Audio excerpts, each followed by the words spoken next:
আমায় ছিঁড়ে খাও হে শকুন। এই কবিতা শহীদ শরীফ উসমান হাদি নিজেই আবৃত্তি করেছিল।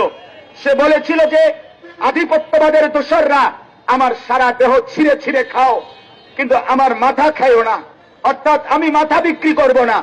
কিন্তু দুশ্মন শহীদ শরীফ উসমান হাদির মাথায় গুলি করেছে, জীবন দিয়েছে, কিন্তু শহীদ শরীফ উসমান হাদি প্রমাণ করেছে ধিম ধিম বাজে গণ তুন্দুবি দামামা, হাকে ধীর শির দেগা লিহি দেগা আমামা।